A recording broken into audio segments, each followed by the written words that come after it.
Hey everybody, welcome. Upstairs to the right music channel, Mike McWilliams, Sunday at Mike's. Thank you for joining another episode of the live show. And it's so good to be here this Sunday evening. This very chilly Sunday evening. It said it feels like -8 outside. I have to agree with that. It really does. So it's good to be here inside, warm, and with you. Whether you're watching this live right now or if you're watching this in the replay, I want you to know that I do appreciate you taking the time to watch. Hey, Mickey, how you doing there? Let's get some other light on here. Yeah, there we go. That's better. Good to see you, Mickey. Yeah, it's been a very interesting week here. I've been on the recovery mode. And so everything is going better as far as that's concerned. Yeah, first thing that I want to talk about, I'm glad you're here, Mickey, because I want to show you that I got the 40th anniversary Telecaster back. If you guys didn't know, Mickey was kind enough to send over to me a bare knuckles neck pickup and a complete set of brass saddles, which is exactly what this guitar needed. And did a few other things to it. So I want to thank you, Mickey, so much for that. I did a regular content show I've just finished filming today. That'll be out tomorrow. I'll get into a little bit more detail about this guitar, some sound samples, so you can hear this neck pickup that Mickey was so kind to get to me. But I'll give you a little bit of a preview. Boy, this neck pickup, the original one, the factory one that came with this guitar, frankly speaking, was a very high end attenuated. Let's just call it that. It had no high end whatsoever to it, and very muffled sounding, and which is surprising because I found this to be a very bright guitar just out of the box. I like that about it. Reminds me of the made in Japan fenders that I, played and owned so much and enjoyed. So it's a very natural sound to me. But the neck pickup I knew was just not happening. So this one, the one that Mickey sent, this bare knuckles, boy, it just blows that one out of the water. It makes this it really does make this a fully functional telly now. Now that neck position is so beautiful. When you put it in the middle position and blend the bridge and the neck pickups, it's a really beautiful tone now. With putting the brass saddles on, you know, uh, back when Leo Fender was designing these Telecasters, some will tell you that that the brass saddles are vintage correct. This guitar came with steel saddles. And that's not true at all. Actually, the early Telecasters had both brass and steel. Leo was still trying to figure it out, and also he was trying to get the materials that he could. And so, yeah, it was a little bit mixed bag there. But when you have a bright guitar like this one is, it's never a bad idea to put brass saddles on it because what they do is they melt a little bit of that brightness out and produce a very beautiful teletone, one that I like. And these brass saddles certainly did that for it. I changed the nut. I had Fern cut a bone nut, so this is a real bone nut that is specifically cut for this guitar. That makes a big difference. I changed the switch on it here. So actually, I put in an oak Grimsby USA switch in there. So I took a awesome guitar. And with those changes, I made it into an even better guitar. It is a complete studio guitar. There, we put it away. There we go. It's a complete studio guitar now. Absolutely, will do the ticket when it comes to recording. Heck, it's a great light. It's light enough that I was thinking I would rather play this on stage than that Les Paul. So, if I ever got back to live playing again, yeah, I would take it live. I'd gig it live, sure, absolutely. So yeah, thank you, Mickey. I appreciate that. It really sounds good. And like I said, for the rest of you guys, check out the regular content that I shot for this week. It'll be coming out tomorrow, premiering tomorrow, where I get into a little bit more detail the changes that I made into this 40th anniversary Squire. Um, Fern said that in his opinion it was good. It's a good. Yeah, he's like, yeah, it's good guitar for a Dutch guy. That's two thumbs up.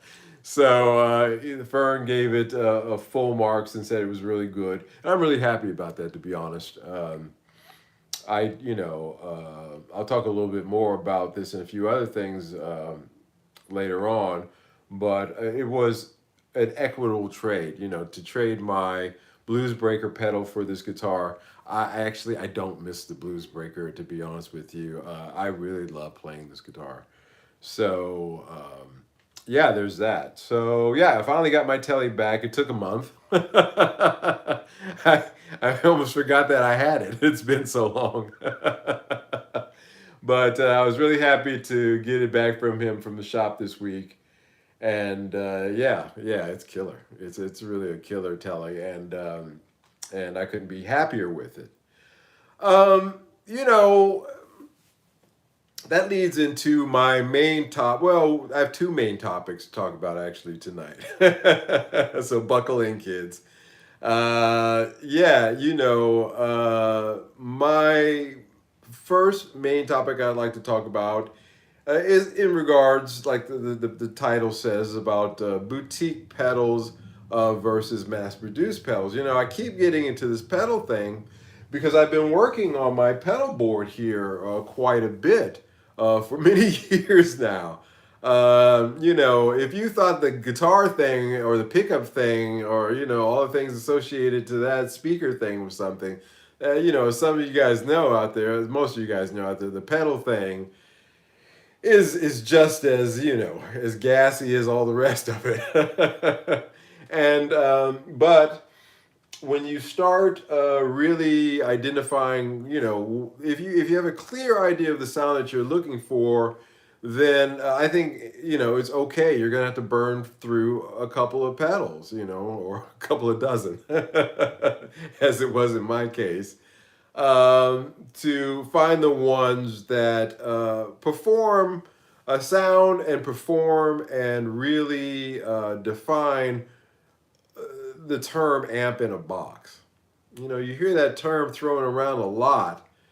Uh, you know, uh, the preamps that are supposed to give you that sound that is mimicking either a Fender or Marshall or a Mesa Boogie Head. You know, some of them come with amp emulation built into them. But for the most part, really. Having grown up playing through amps, solid state as well tube amps, there is a certain response that a certain character that you're looking for in the so-called amp in a box pedals. Now, in my case, I have to be honest with you guys. I'm pretty easy to go. I see these cats with these mega pedal boards where it's literally they've got a row of pedals and then there's another tier with another row of pedals like that. I look at my guitar idol Prince. He literally had every Boss Prep pedal. He had spread out in a personal, like a really soft mat, some kind of pedal board that he made where it went out into a circle. It wasn't a line across like that. It was a circle, a half circle, where he had all his pedals lined up, all Boss pedals, and I would look at that and I would think to myself, man, that guy uses a lot of pedals. I'm really simple. I'm really looking for an amp tone that I'm going to throw a little bit of reverb or a little bit of room on, and then in post I'm going to do a little EQing, but not a whole lot more there. I would like to capture as much of the performance as possible without doing post on it. And with a lot of amp in a box pedals, you always have to goose it a little bit. especially in the higher EQ ranges. You really have to do a little bit of work on them. And I bring all this up because I've been, of course, playing and working with my pedal board this week, which leads to the next topic that we'll talk about. But let me not jump ahead. Let me not digress. But I was working on my pedal board, setting it up, and going putting it through its paces. And as you guys know, I recently got this J.H.S. Charlie Brown pedal. Now I touched upon this at the end of the last live stream I did last week, where I was saying that upon putting this in my board and putting it through its paces, I found this J.H.S. Charlie Brown pedal to be lacking. And, and it was the standard problem that I had with it is, the bottom end of this would get a little flabby, and it had a very attenuated top end to it. The highs were, no matter what I did, even going so much as to turning on my Klon and running it in conjunction with this pedal, which helped a lot. It brought out a lot of the character of this pedal, but there's still just that missing, and a lot of other pick dynamics too. And turning down the volume of my guitar, and then turning it up to get a different tone. I just found this to be extremely lacking. I was extremely surprised.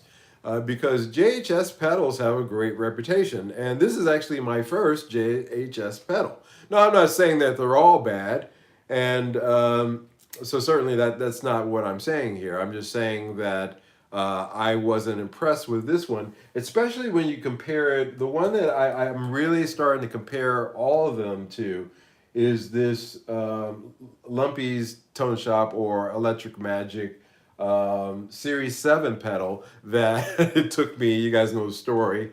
Long story short, I ordered it 4 years ago and it finally showed up, this year. Literally, seriously, I put it in the order 4 years ago.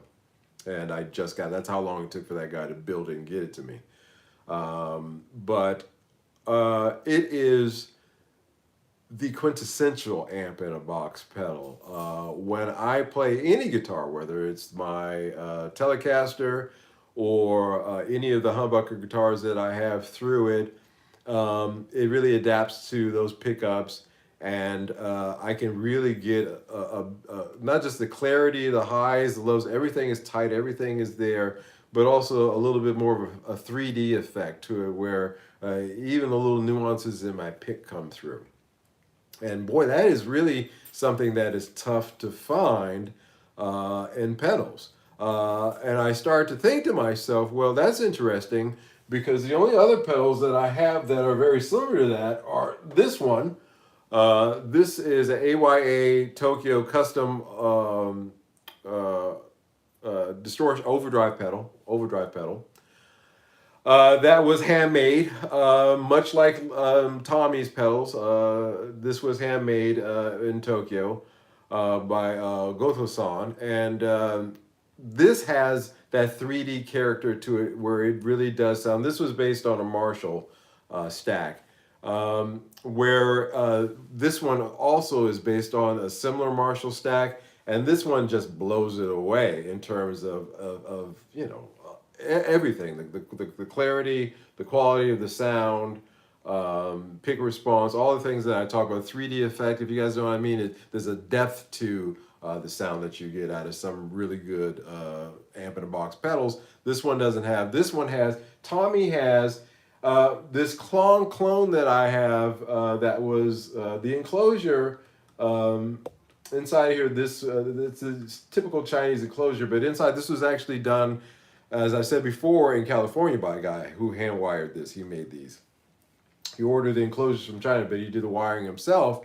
And this is another one guy operation. Unfortunately, he's not around anymore, but this is an excellent clone copy. I don't see the need or even think about it. And I've A-B'd it against, there's past videos from a few years ago that you can see where I A-B'd it against other clone copies and clones, and it just blew them all away.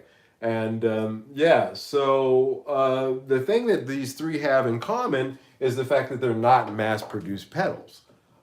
These are pedals that were made by one guy in a room doing them one at a time.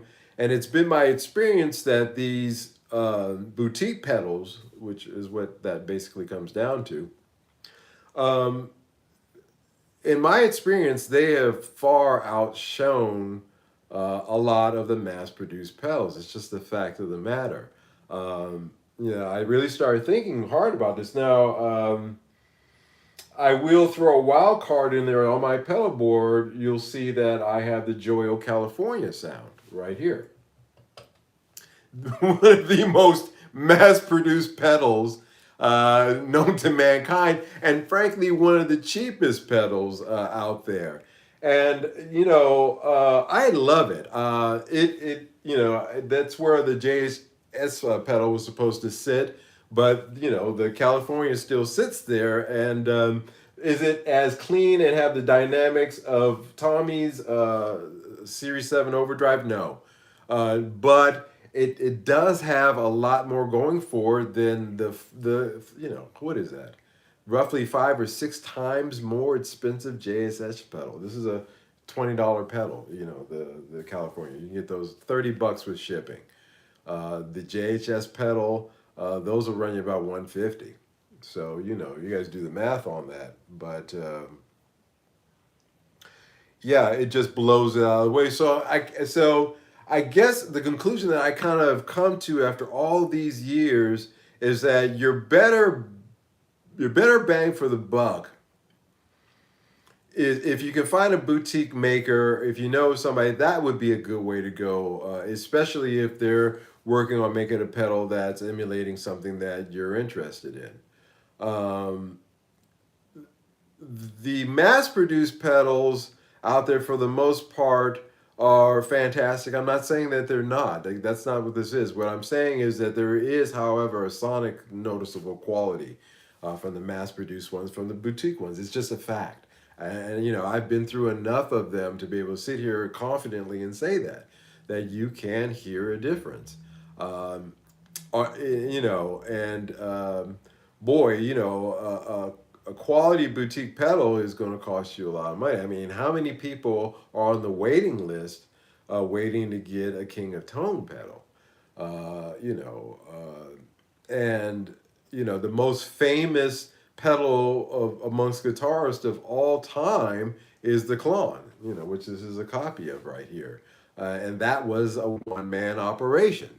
Hey Mike, let's get orange grab driver as an amp in a box is cab so I can. Yeah, I'm going to get into that. I'm going to talk about cab sims, amps, and all that stuff here coming up in the next topic. So yeah, stay tuned for that. Yeah, I can dig that. But so that I don't lose my train of thought here. Really, I have found that these boutique makers, there's a quality to their pedals that is I just don't think is possible in the mass produced ones. Now, again, there are numerous mass produced pedals out there that are fantastic, and there's some that are complete dogs. We all have our own thoughts on that subject. I won't get into that briar patch. However, for me going forward, um, in this pedal gas that I have, I'll allow my pedal gas to continue. My guitar gas has reached its peak, certainly for this year, with the acquisition of this Tele and that 335. But that was through trading. Again, something I'll touch on here in a minute. But the pedal gas does continue, and I'm starting to think to myself that I'm gonna go with more of the boutique builders, in particular Tommy. This pedal is so exceptional. I can't tell you how exceptional of an amp in a box this 7 series that Tommy put together, the 7 series Overdrive is. It has a phenomenal sound. And much like Prince, who only liked Boss pedals, I'm going to start to try to dig around and see how many of Tommy's pedals that I can get in and try to go through that path. And it narrows it down for me because I know that I like the quality of his pedals. I like the one that I've had so far, and he has a lot out there. They don't come up very often, but when they do come up, he has enough out there so that I can really try a few of them and eventually maybe find something to replace this Joyo in that slot right there, the Marshall slot. Actually, right now it's a Mesa Boogie slot with that California sound, but it really helped me a lot to discover such a great pedal maker. Um, Hard to find because he doesn't,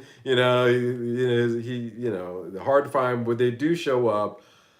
So for my particular gas, that's the kind of direction I'm going to go into. I'm going to go to the boutique builders, Rob, because I find that the pedals that I've had from one man shows or one woman show, if I come across that, not to be sexist at all, but a one person operation. Those are the pedals that I think shine. Certainly, because as I mentioned with the Klon being the granddaddy and the king of pedals out there. Um, that circuit's been copied six ways a Sunday, starting with by JHS pedals. But yeah, there's quality there. Yeah, they're a little pricey. They're not cheap. But if you're looking for a good tone, I would look in the boutique market. Start do a little research. Now, if I was getting into the mass-produced market, this is going to shock you. I'm really starting to feel that, and I talked about the lower price pedals, and try to be careful about amassing too many of those. But I think that one of the advantages of lower price pedals is that you can if you're really specific about the tone or what it is that you're looking for, the circuit that you're looking for, you have more of a chance to experiment at that price range. And I'm talking about like this Joyo price range. Again, don't overdo it because the resale value on those pads, unless you're really just planning on letting them stick around, the resale value on those are terrible. But if you're very specific, that I would go with those. The mid-priced ones, like this JHS Charlie Brown and a lot of the other ones that I've had that I've gone through. Again, it's hit and miss. And these days, I'm not so sure that you can't satisfy with the manufacturing processes that are going on those lower price ones. I would go that route first, and then if you find a good one, then maybe say, okay, I'm going to go and get the real deal of what this is a copy of, if it's something reasonable like a rat or something like that. But yeah, those were my thoughts this week on that. It just occurred to me as I was, working on this pedal board again, which is going to segue into my next topic.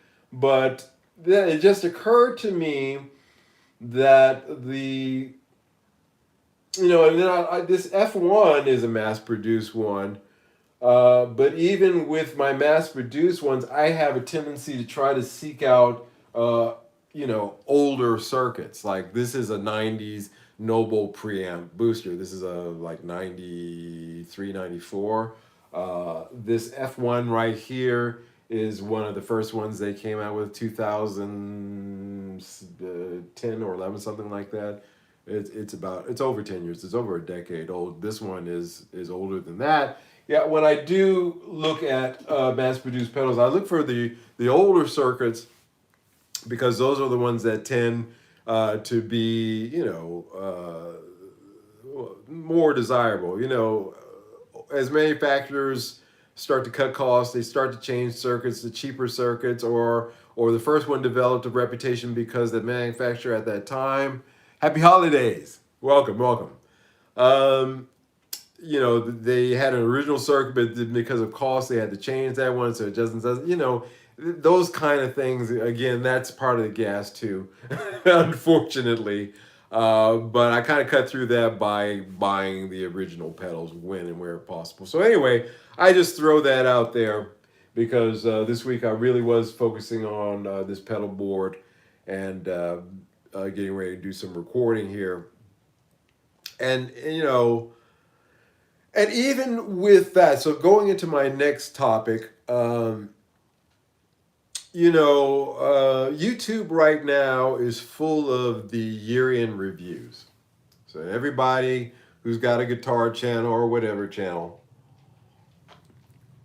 they're doing their year-end review shows. You guys see it out there. You see, the best gear of 2022, or the worst gear, the best and the worst gear of 2022, or a combination thereof. And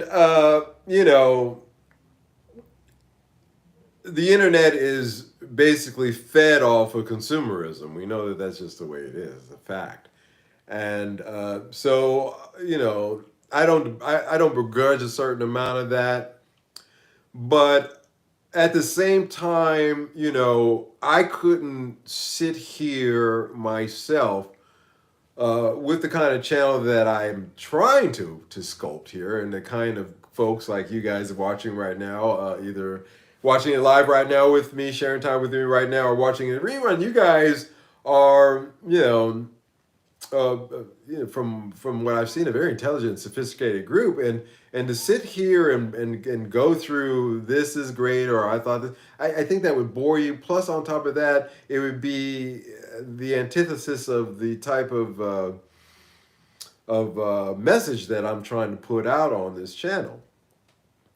And so, no, there'll be no gear reviews. What was the best? What was worst? I mean, other than what I just said about that JHS pedal right now, I guess that's my year-end review of the worst gear. I've covered that. Hey, I did this Squire too, so I've had the best too. What do you know? I actually did do one. But that's about the best you're going to get out of me as far as that's concerned, because I'm really not interested, because again, like I said, I don't want to, excuse me. Oh, sorry, guys.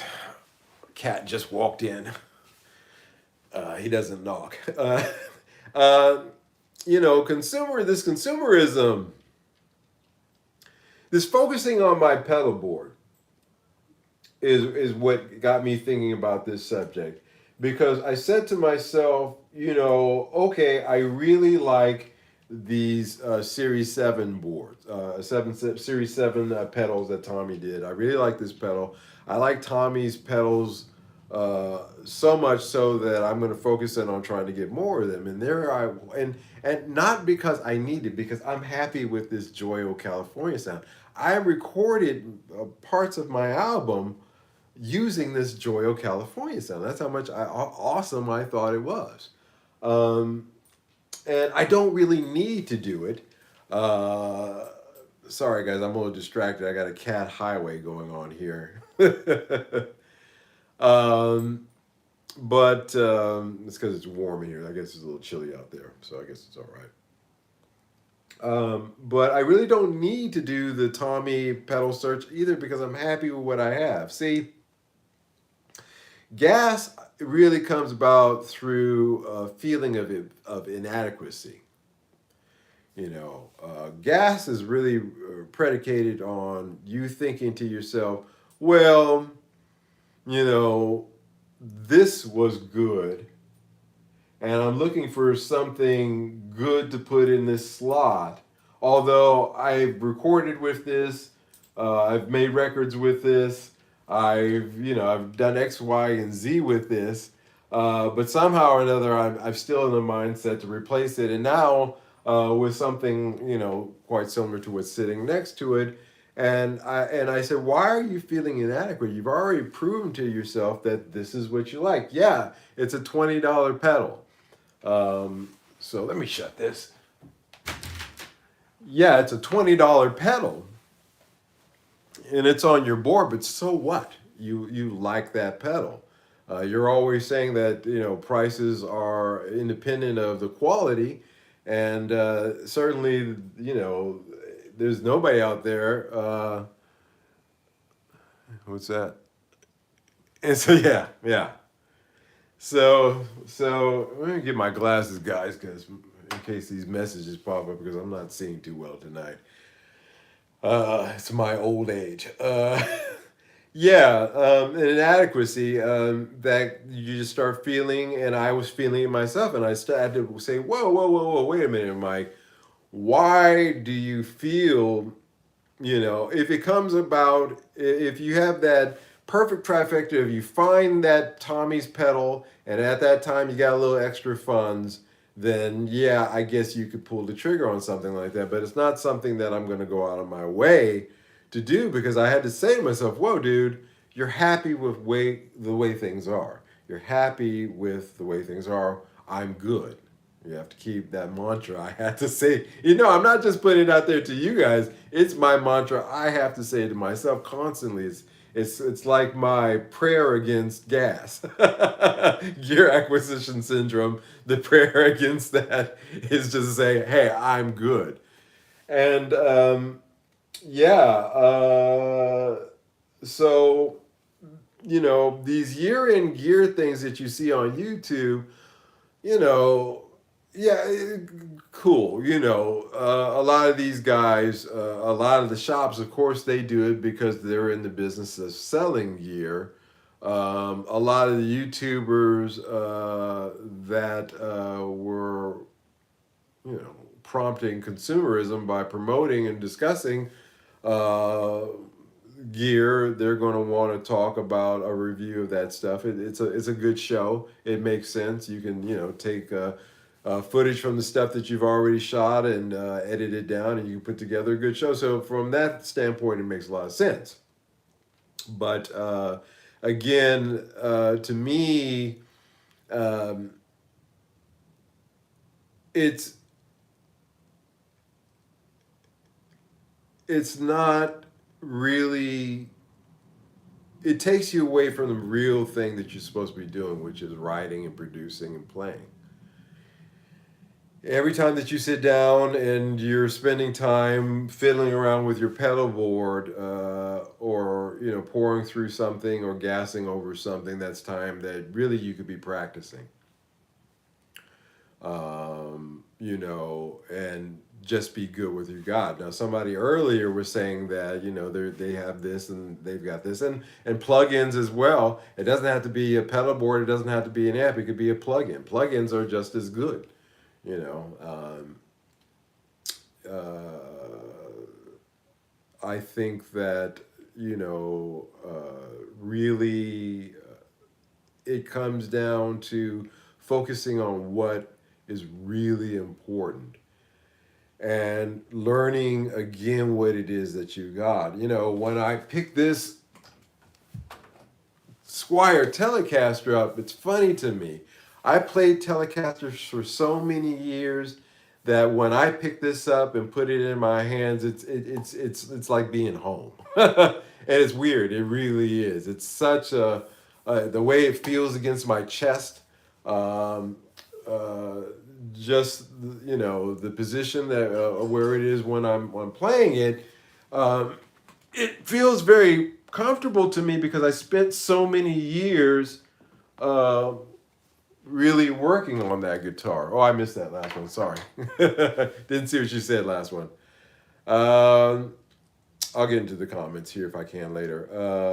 It really is about being grateful too.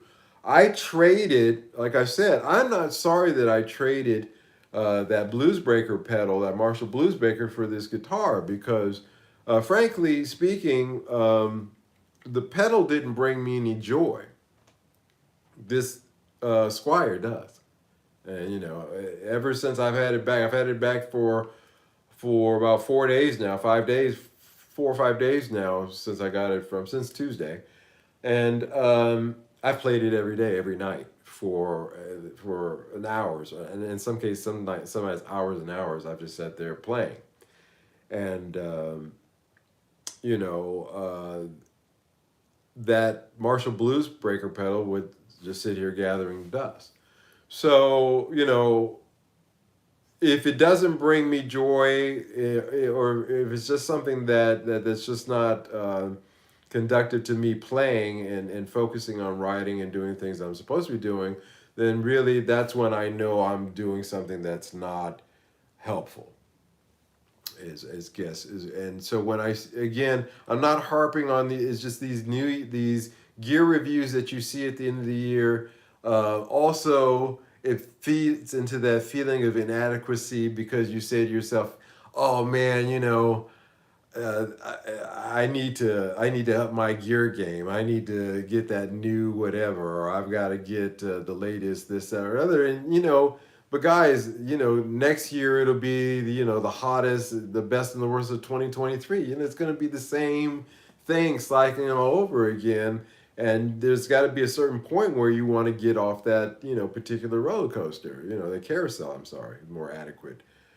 Um, Thing to say. You want to get off that carousel. And so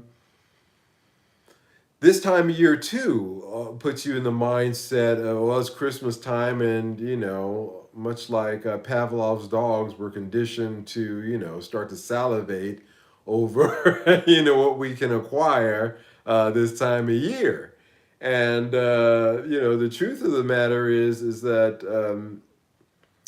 for me, it's kind of weird. I kind of pull back a little bit. And like I said, I'm one of those guys who will wait till after Christmas because I know there's going to be a better deal. I'm willing to put off my expectations. That's part of it too. And I'm willing to delay satisfaction in that regard. I've learned how to do that. And those are two things that I think a lot of you guys, do in your own ways as well. You know that that's the way.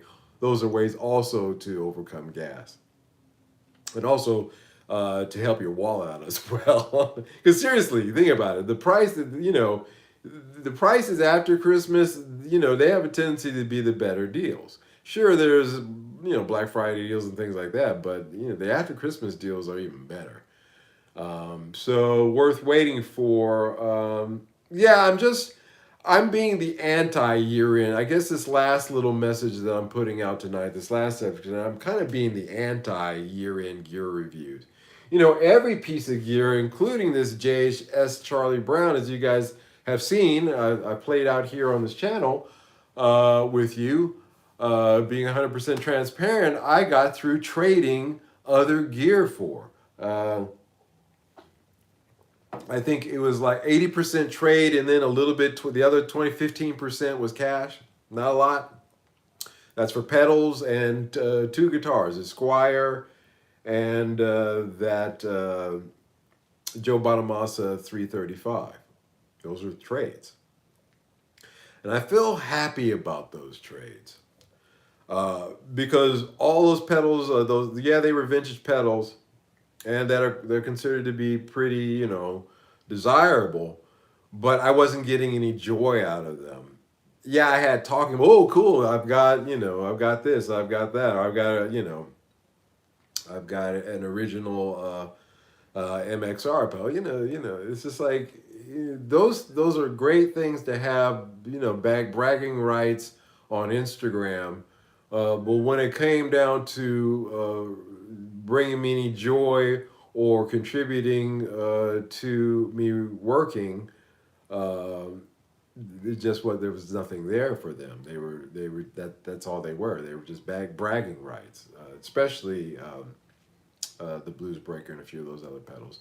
So I moved them on. I said they're not doing anything for me, and now uh, that 335 uh, brought in a whole new genre of guitars that I never really looked at too much before. I really dig playing that 335.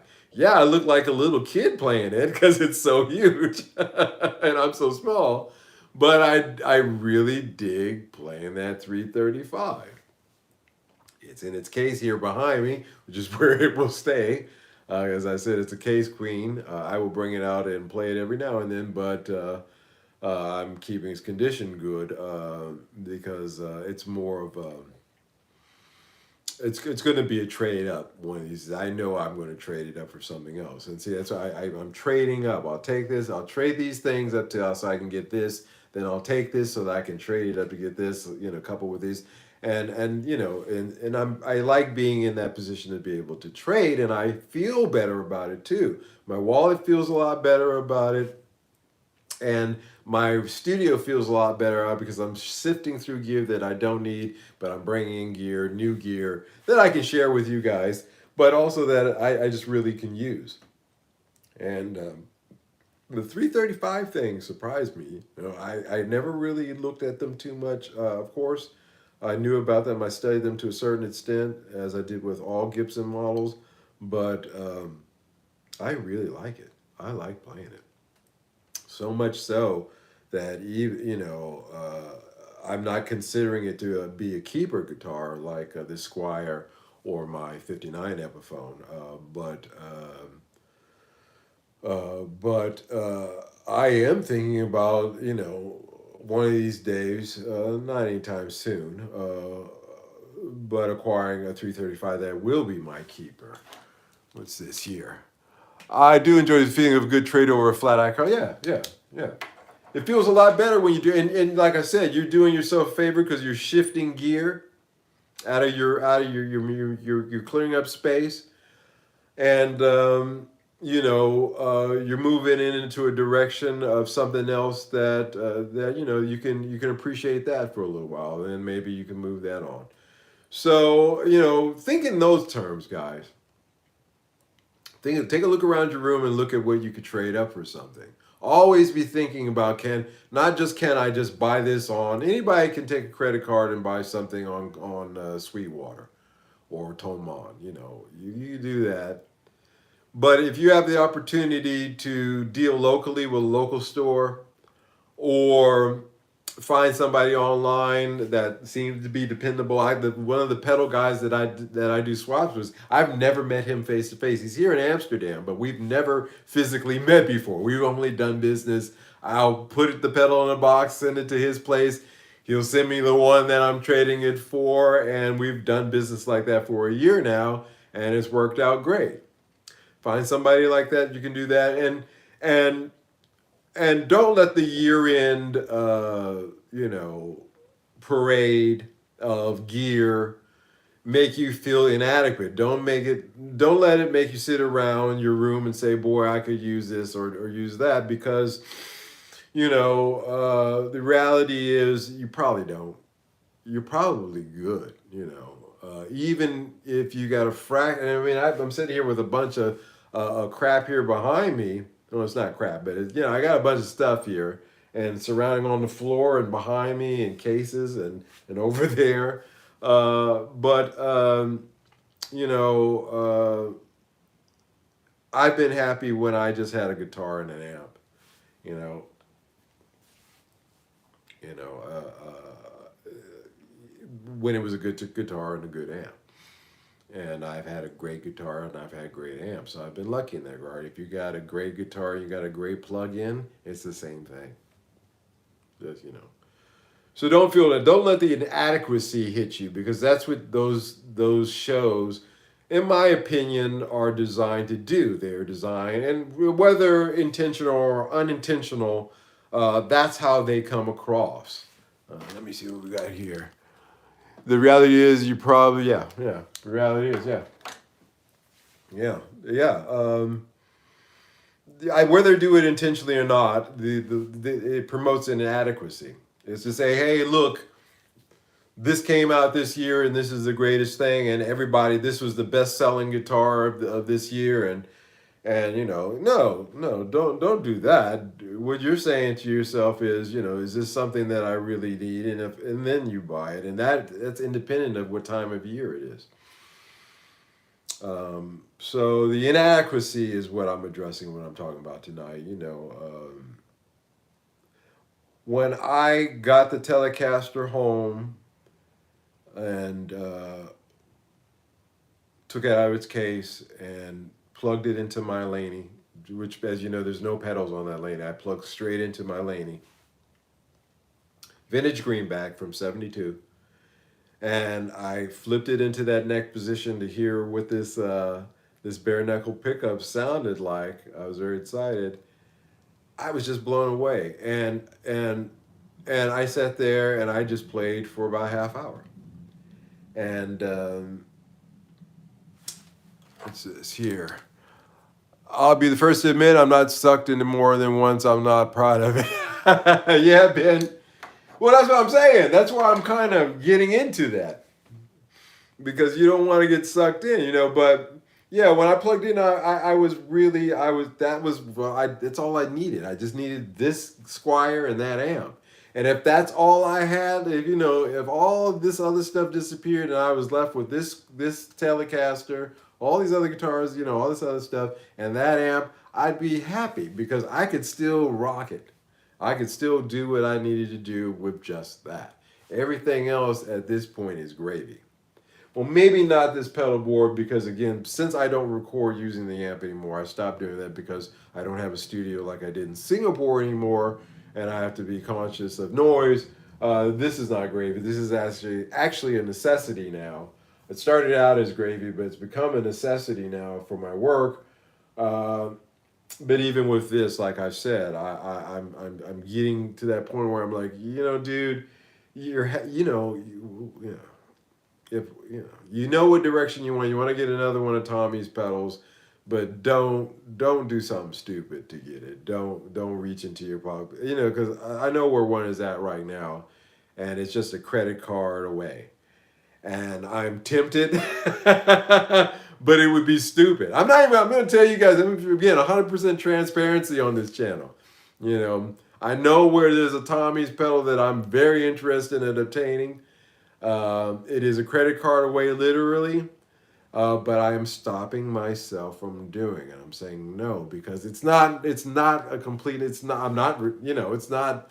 There's no justifiable reason for me to do that right now, especially if I'm happy with this $20 pedal. And considering that with the shipping and everything, where for the part of the world it's coming from, it's going to cost me. Well, yes, I always know. I always buy my stuff in Japan from Japan. It's going to cost me $250 for that pedal. And so, no, you're happy with this $20 pedal. Why are you going to spend $250 for a pedal that I know is going to be good, but is it going to be that much earth shattering that you had to spend that kind of money at this at this juncture? No, no, no. That's why I'm trying to do more trade things, and why trading is my thing going forward. It's as you guys I've documented here. You've seen the trades that I've made for several things over the last few months, and that will continue. That's gonna keep going because I do feel better about it when I make a trade with somebody. We shake hands on it, and we both walk away feeling good about what we did. That's a good thing too because there's a certain something to that as well. There's a certain quality to that on a human level. So yeah, dig that. I'm fighting it right now. Like I said, I've got something in mind, and and and since Mickey was so kind there's another thing too. As I was mentioning earlier about this Squire Teleca, now that I have this bare knuckles pickup in, I am noticing that I'm not as in love with it's showing the inadequacies of the bridge pickup now. Not so bad. It's still a good bridge pickup. Don't get me wrong. It's not something again that needs to be done, that's going to make a difference and if it's just god awful like that neck one that had to go. It's not like that at all. But that's another thing. Hey man, thank you, Mickey. No, seriously. It is, guys. By the way, this is my first bare knuckles pickup. It is an awesome pickup. It really makes that stock pickup that this came up look like just a complete turd ball. I'm gonna be frank with you. It is a distinct night and day difference, and yeah. But again, that bridge pickup now isn't as good as the neck pickup because again, the neck pickup is of a better quality and that imbalance in this level of pickups it does show. You can hear it. Not so bad that, like I said, it's something that I need to do, but it's another thing that just got on the list. Yeah, I got lucky and got a free neck pickup, from Mickey. But that it's supposed to again another gas thing where I'm thinking, okay, I'm going to have to do something with that bridge. But again, no, I have to stop. I'm not going to do that. That's something that is completely unnecessary. That's only if that comes up. But again, you get into these kind of head spots where you start thinking about doing stuff like that, or that comes across, and that's where you really got to have discipline. That's where you really got to say to yourself, "Hey, it's good. It's good," and you know, count your blessings, count your lucky stars. Be thankful, like I am. I'm thankful for Mickey sending that to me. I'm extremely thankful. Be thankful for what you've been given, and just roll on what you have, and just kind of roll on from there. So just some food for thought this week, guys. Um, because again, you're good. A lot of us are going to have time off coming out. I'm off in a few days here, where I'm going to have time going until the first few days of January off, where I'm going to be completely free. And that is the most dangerous time. 'Cause I'm sitting there, that looks interesting,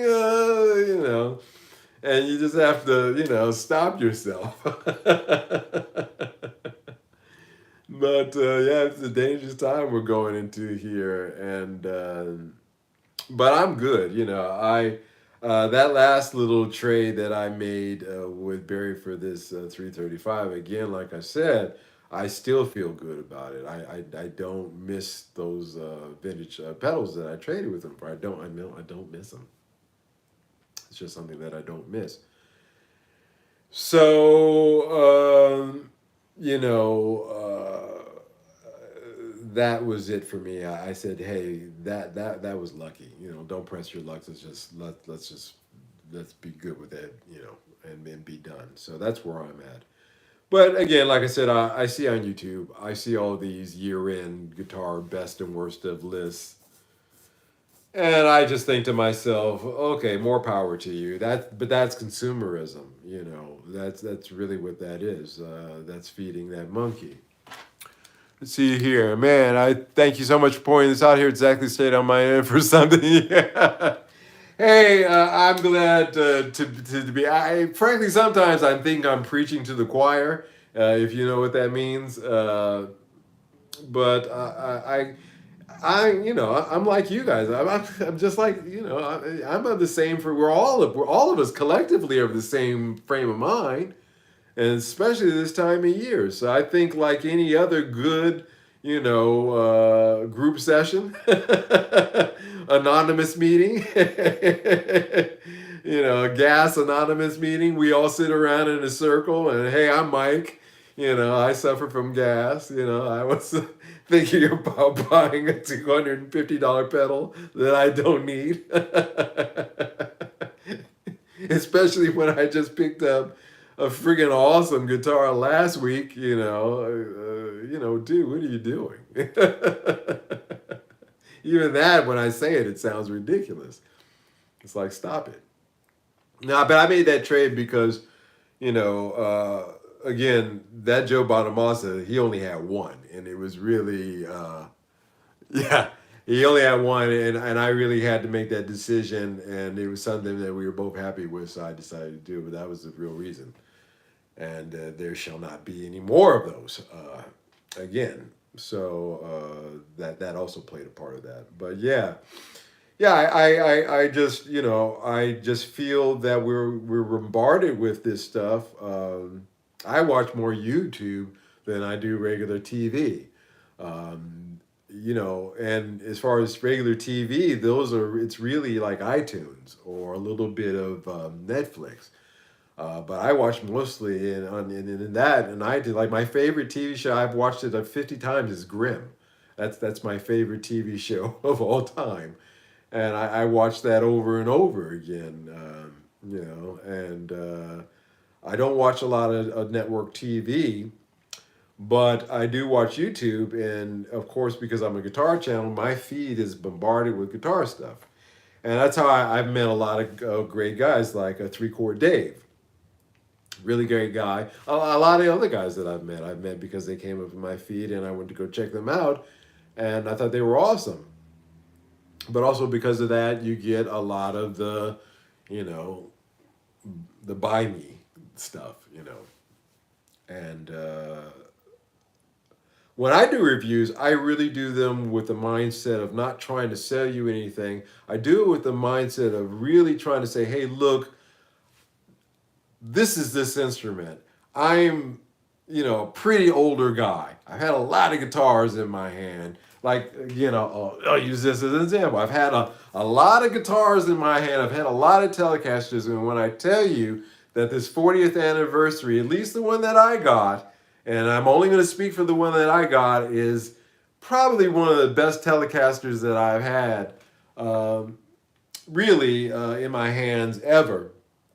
When I say something like that, I'm not trying to sell you on it. I'm just trying to tell you that these were well-made guitars, and if down the line, if you have an interest in buying this, or if somebody comes along right now who's interested in buying it and they're looking for somebody to give them an honest review, you know, that's what I try to do. I try in my experience. I'm not trying to really sell anything. I'm not saying this is great, and if you click my affiliate link down below, you know, I get 10% back. I would never do that, and I'm never going to do that. You won't see any affiliate links on this channel. I'm not trying to sell you anything. If I get something, believe me, I've researched the hell out of it, and also, you know, the last the last three guitars I've bought in the last 2 years, I bought in person. I only bought one or two online, and I was disappointed with the ones that I bought online. I'm really getting, and I know a lot of you guys don't have this position to be able to go to local stores. I'm blessed also in that regard. Living here in Amsterdam, I'm surrounded by guitar shops. But I'll try something out first. I'm off of my buying things online. I won't buy another guitar online again. I won't do it. So I'm going to have to either be able to try it out in person, or it's just something that I'm not interested in. But you know, I'm not trying to sell you guys anything. I'm trying to say things that I've tried out and give you my real opinion of them. I was a scoffer. Which of your current guitars is my favorite?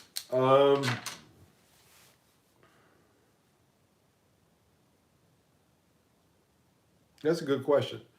My favorite guitar has been for about 20 years. Yeah, I got the Sherwood Green Gold Edition as it came in those. It plays great to me. Yeah, yeah, Anthony. You know, it's been my Yamaha acoustic guitar. I've had that guitar for since 1990. I bought it in the Yamaha shop in Tokyo in '97. I've had it that long. That's my Yamaha acoustic. I don't bring it out very often. It's right here behind me.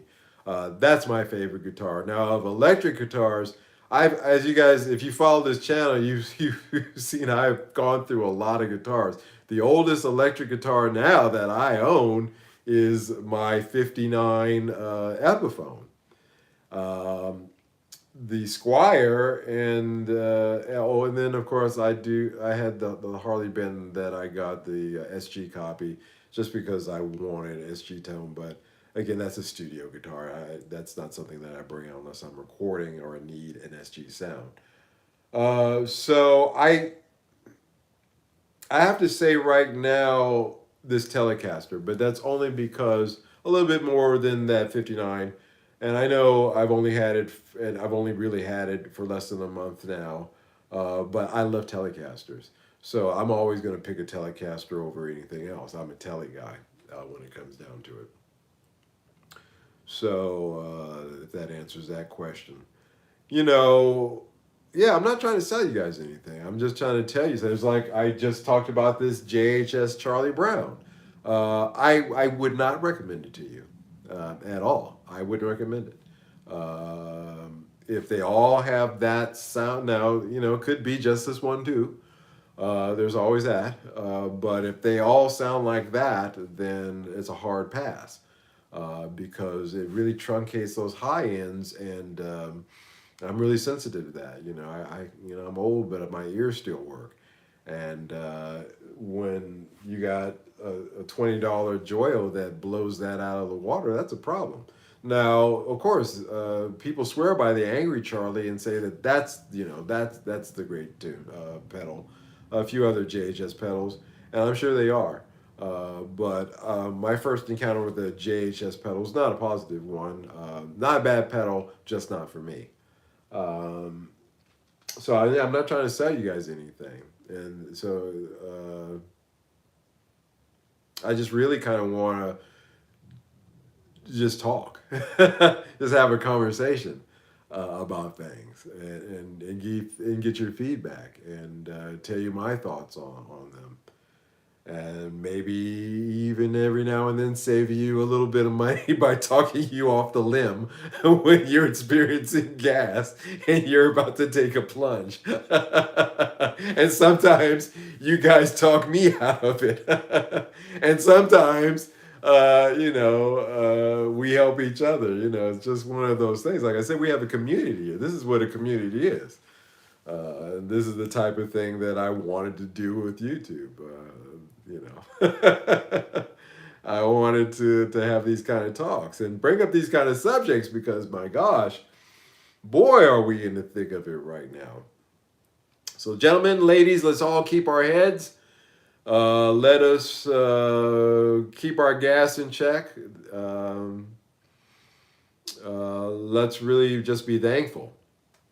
Be thankful for this last year and for the things that we did get, big and small. I'm glad you introduced us to Danny the mechanic with a character. Yeah, Ben, Danny. Boy, Danny, man, that guy, unlike anybody else, he really, when he rips into you, he rips into you. And he's just been ripping on Gibson, boy, and it's just been cracking me up. Um, and his perspective, you can, smart guy, you can see that. So his perspective on things is not coming from my perspective. I'm coming from being, a studio musician since I was 16 years old. Danny's coming from a position where he's a medic who, in his retired, getting, in his older age, wanted to start getting into guitars, and he can immediately cut through the bullshit. He was like, wait a minute, what is this nitro versus poly thing? Because he didn't have all of the voodoo and the hearsay and the behind the locker stories from high school that we all had as musicians growing up. He didn't have that. So he was immediately able to look at the situation with Gibson and Epiphone and all these other makers and say, hey, wait a minute, this doesn't make any sense. Again, you know, um, he doesn't have gas. You know, it's an enviable position to be in. Actually, to be a guy like that, fresh off the boat, so to speak, because he truly doesn't suffer from gas. He hasn't been indoctrinated. So, so yeah, he's an interesting guy. You guys should check out Danny the Mechanic. Check out his channel. If you are not hip to that, also don't forget our other channel friends, Pehan Shih Tzu's channel. Uh, he's got some great stuff. Some of his tracks, man, that he's been putting up lately are just killing it. So check out Pehan Shih Tzu's channel. Black Boy in a Band, check him out. He's putting up stuff a little sporadically, but somebody that I'd like to give a shout out to.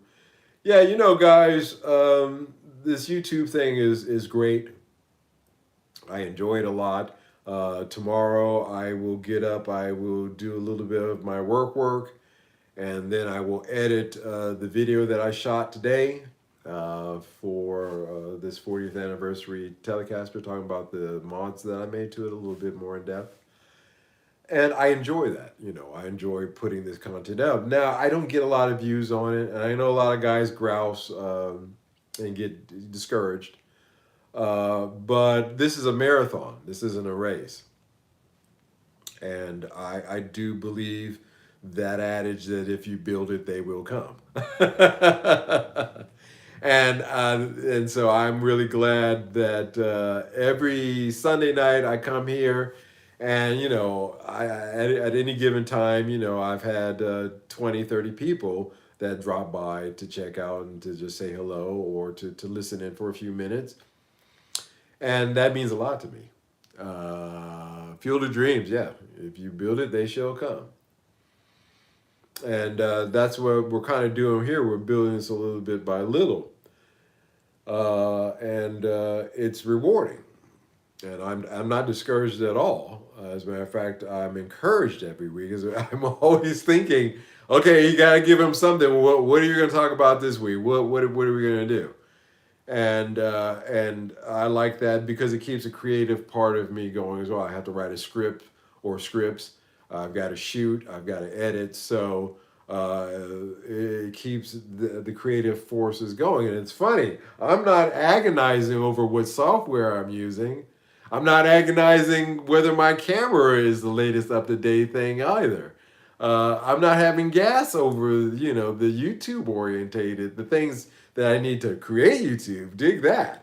The things that I'm talking about in that creation, I am gassing for. But I've never looked at my camera. I use a Luminex camera to shoot the normal content. I've had this camera since day one, and I have not been disappointed. As a matter of fact, any inadequacies in the past were just from my not understanding it.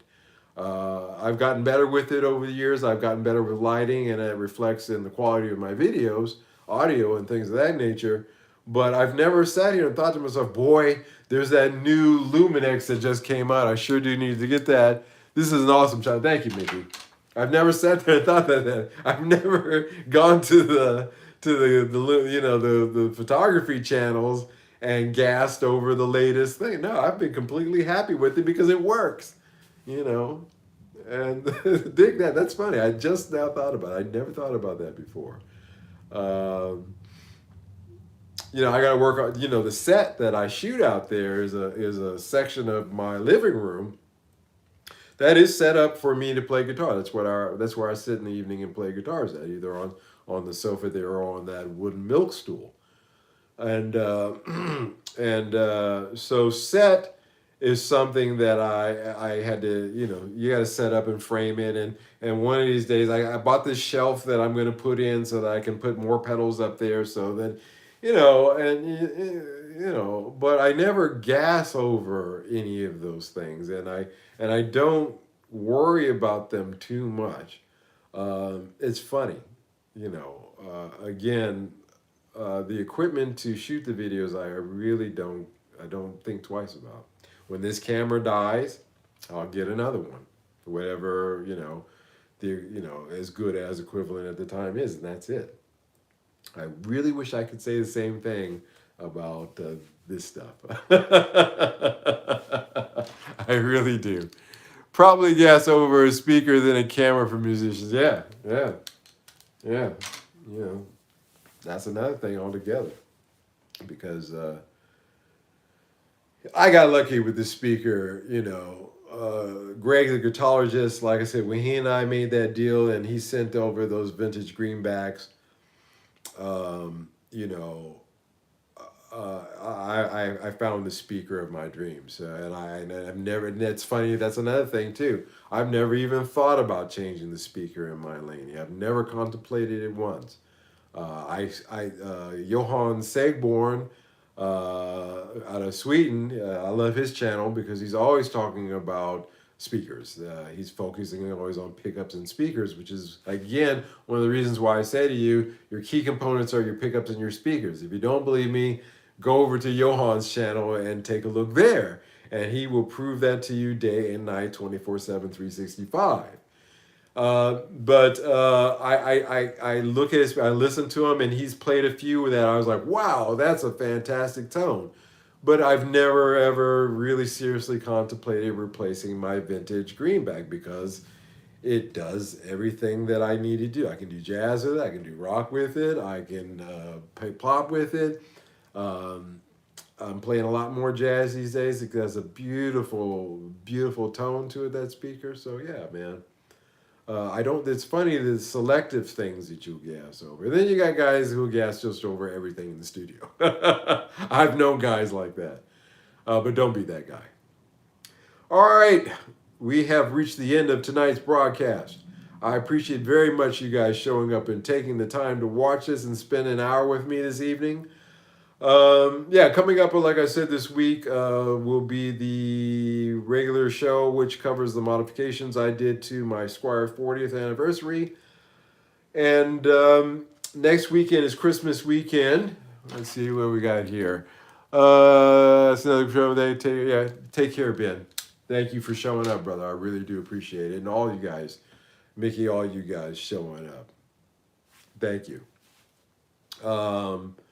Yeah, guys, it will be Christmas, but I will be doing a show next Sunday. So I do believe that's Christmas or Christmas Eve, one of the two. But yeah, there'll be a regular show next week. I'm going to do my year-end review of the best and worst gear. No, just kidding. No, we'll go with Christmas. I don't know. We'll get into some topic next Christmas Eve show or Christmas Day. I'm not sure. Either way, I know it lands on one of those days, so I will be here. Christmas Day show. Yeah, okay. Christmas Day show it is. Yes. So there will be a Christmas Day show 100% for sure. Because I'm not doing G.A.S. this for Christmas. I'm going to sit around and twiddle my thumbs. So yeah, that'd be great. That'll break up the monotony a little bit because I'm sure I'll be bored by then. Yeah, I'm not doing any traveling or anything like that, and it's -8 outside right now, so not going to be going out very much either. Hey, thank you so much. I can't do this without the support of all you guys watching. If you're brand new and you just picked up this live and you haven't subscribe with me. Join us. Again, it's just a lot of great people, a lot of great topics that we talk about. We're just talking. We're just we're actually helping each other in ways too. And I hope tonight that the conversation we had was helpful, educational, and uplifting and positive always. And until the next one, you guys take care, and I will see you. Bye-bye.